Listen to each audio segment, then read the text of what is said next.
The day I lost my company started like any other, with the San Francisco fog rolling over the hills and into the bay. I was Alexandra Chen, CEO of Nova Technologies, a company I'd built from nothing into a $500 million enterprise. But family secrets have a way of destroying everything you've built, and mine was about to come crashing down around me. I stood in my office on the 40th floor, watching the morning light pierce through the fog when my assistant buzzed me. "Ms. Chen, your father and brother are here. They say it's urgent." A knot formed in my stomach. Dad and Marcus never visited unannounced. Something was wrong. "Send them in, Sarah," I said, straightening my blazer. The glass door swung open, and there they stood. Dad in his immaculate Italian suit, Marcus wearing that smirk I'd grown to hate over the years. "Alexa, we need to talk," Dad said, his voice carrying that authoritative tone he used throughout my childhood. He didn't wait for an invitation before settling into one of the leather chairs facing my desk. Marcus remained standing, hands in his pockets, examining my office like he was already measuring it for new curtains. "What's this about?" I asked, remaining behind my desk. Experience had taught me to keep barriers between myself and family, especially when they showed up unexpected. Marcus pulled out his phone, tapped it a few times, and slid it across my desk. "Remember this?" My blood ran cold. On the screen was an article from 15 years ago, buried so deep I thought it would never surface. The headline read, "Tech Prodigy Expelled from Stanford, Plagiarism Scandal Rocks Campus." "Where did you get this?" My voice was barely a whisper. "Does it matter?" Marcus's smirk widened.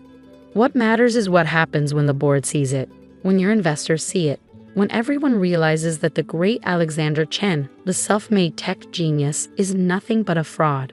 I gripped the edge of my desk, knuckles white.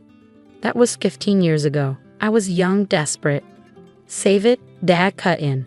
"We're not here to judge. We're here to help you, Princess." Princess. That nickname that once meant love now dripped with manipulation. I looked between them, these men who shared my blood but had never shared my dreams. "What do you want?" Marcus pulled out a folder and placed it next to his phone. "Simple. Sign over controlling interest in Nova Technologies to us. We'll keep your secret, and you can stay on as CTO. It's what you're better suited for anyway. The technical stuff. Leave the real business to us." The real business. As if building a $500 million company from scratch wasn't real enough. As if the countless nights I'd spent coding, the years of sacrifice, the innovations I created meant nothing. And if I refuse? Dad leaned forward, his expression a mixture of pity and threat. "Then tomorrow morning, every tech blog from here to Singapore will have that article. Your board will have it. Your partners will have it. Everyone will know that Nova's revolutionary first product, the one that launched your career, it wasn't entirely yours, was it?" I felt the walls closing in. They had me, and they knew it. That mistake, that desperate act of a broke, struggling student, would destroy everything I'd built. Not because it defined who I was, but because in the tech world, reputation was everything. Trust was everything. "You have until tomorrow morning," Marcus said, standing. "Sign the papers or watch everything you've built crumble. Your choice, sis." They left me there, alone in my office with the fog now completely obscuring the view. I picked up the article, my hands trembling. The truth was more complicated than those headlines suggested. Yes, I'd used someone else's code in my final project. Yes, I'd been caught and expelled. But what the article didn't show was how that moment had changed me, how it had driven me to be better, to create something truly my own. Nova Technologies wasn't built on stolen code or borrowed ideas. Every line of our software, every patent, every innovation, I created them all, determined to prove I could succeed honestly. And now, 15 years of redemption would be erased by one teenage mistake. I spent the next hours and days reviewing my options with my lawyers. The verdict was unanimous. If this got out, Nova would tank. Our stock would plummet. The board would have no choice but to remove me. Everything I'd built would be tainted. At midnight, I was still in my office, staring at the papers Marcus had left. Transfer of controlling interest. My company, my life's work, signed away because of one mistake made by a desperate 19-year-old. I thought about my team, the brilliant engineers who'd followed me, believed in me, the customers who trusted us. The young girls who saw me as a role model in the male-dominated tech world. All of it would be destroyed if this got out. With tears blurring my vision, I signed the papers. The next morning, I arrived early to clear out my personal items before the official announcement. But as I stepped off the elevator, Sarah was waiting for me, her face flushed with excitement. "Ms. Chen, thank God you're here. Google's CEO has been trying to reach you since dawn. They want to buy Nova. They're offering $3 billion. The board is already gathering for an emergency meeting." I stood there frozen as the implications washed over me. $3 billion, 6 times what the company was currently worth. The papers I'd signed the night before still sat in my bag, undelivered.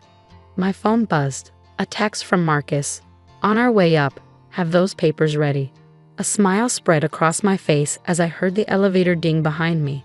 Sometimes timing is everything. And sometimes karma has perfect timing indeed. This was just the beginning of a war they never saw coming. The elevator doors opened and I turned to face my father and brother, their triumphant expressions freezing as they saw my smile. Behind them, our entire board of directors was filing out of the second elevator, led by our chairman, Richard Thompson. "Perfect timing," I said, my voice steady. We were just about to call an emergency board meeting. Marcus stepped forward, the signed papers clutched in his hand. "Actually, we have something to announce first."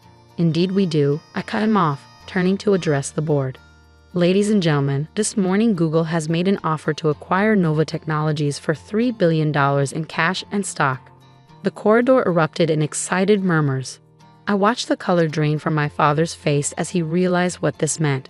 The papers in Marcus's hand, the ones transferring control of a $500 million company, were now worthless. Because in about 10 minutes, that company would be worth 6 times as much. "This is irregular," Dad tried to interject. "There are some ownership changes that need to be addressed first." "What ownership changes?" Richard asked, his eyes sharp. He'd been in the business long enough to smell something off. I smiled sweetly at my father. "Yes, Dad, what ownership changes? Surely you're not referring to the papers Marcus is holding, the ones you tried to blackmail me into signing last night?" The board members' heads swiveled between us like they were watching a tennis match. Marcus stepped forward, his face red. "You signed them. The company is ours." "Actually," I said, pulling out my phone, "I have a recording here from last night that the board might find interesting. It details exactly how you tried to extort control of a $500 million company through blackmail. Should I play it?" Marcus lunged for my phone, but 2 of our security guards, whom I quietly called up earlier, stepped forward. Dad grabbed his arm, finally realizing just how badly their plan had backfired. "The boardroom is ready," I announced. "Shall we discuss Google's offer?" "Oh, and Dad, Marcus, since you're not board members or executives, you'll need to wait outside." The next 2 hours were a blur of excitement and negotiations. Google's offer was real. They'd been watching Nova's innovations in AI technology for months. Our stock price would triple instantly upon announcement. The deal would make me and every major shareholder incredibly wealthy, but I wasn't done yet. As the board filed out after voting unanimously to accept the offer, I found Marcus and Dad still waiting in the reception area. They looked defeated, but I knew better than to underestimate them again. "You can't do this," Marcus sputtered. "We're family." "Funny, you didn't seem to care about family last night when you were threatening to destroy me." I sat down across from them. "But let's talk about family. Let's talk about what really happened 15 years ago at Stanford." Dad's head snapped up. Marcus went pale. "You see, I did some digging after your visit last night. Called in some favors, had some very interesting conversations with people from my Stanford days.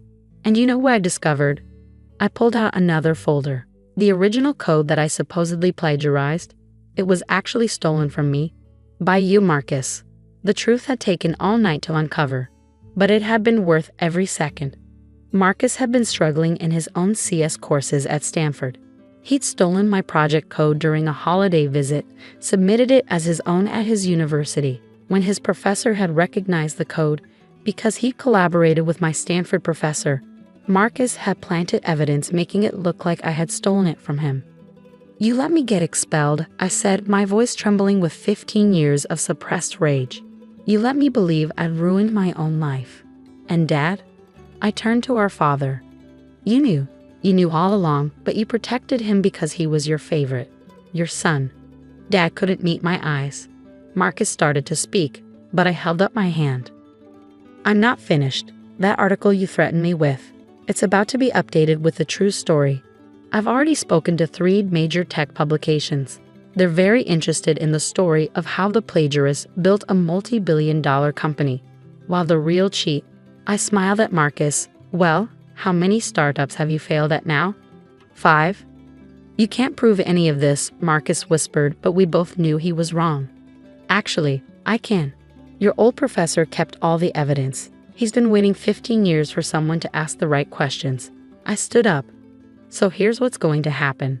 You're both going to leave my company. You're going to leave San Francisco. If anyone asks, you'll say you're proud of your daughter/sister's success. And if you ever try to come after me or Nova again. I let the threat hang in the air. They got the message.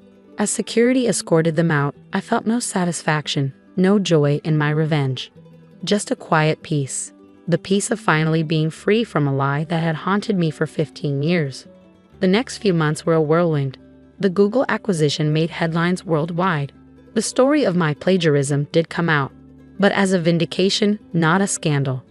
Messages poured in from young women in tech, telling me how my story inspired them to keep fighting in a male-dominated industry.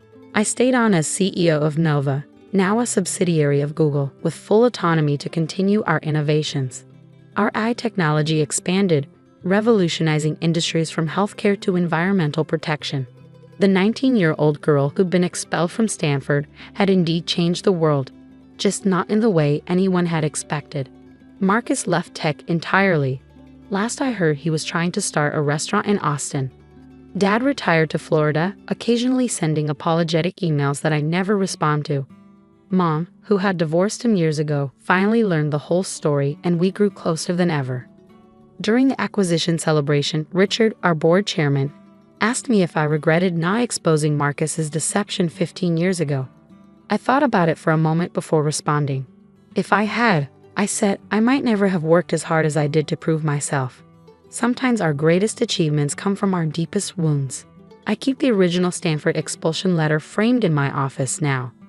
Not as a reminder of betrayal, but as proof that our lowest moments don't define us.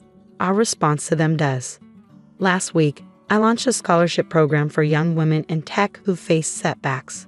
We called it the Phoenix Fund, for rising from the ashes of failure to soar higher than ever before. The first recipient? A brilliant young coder who'd been accused of cheating by a jealous classmate. When I told her my story, she cried and hugged me. How did you survive it? She asked. I smiled, thinking of that foggy San Francisco morning when my father and brother thought they had destroyed me, only to make me stronger than ever. By remembering that success isn't just about coding or business, I told her. It's about knowing who you are and standing your ground, even when the people who should support you try to tear you down.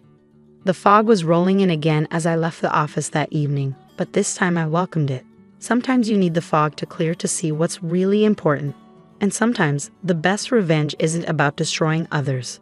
It's about building something so magnificent that their attempts to destroy you become nothing but a footnote in your success story. As I got into my car, my phone buzzed with a message. Another tech company wanted to collaborate on an AI project. I smiled, thinking of how far I'd come from that scared 19-year-old who thought her life was over. The truth is, it was just beginning.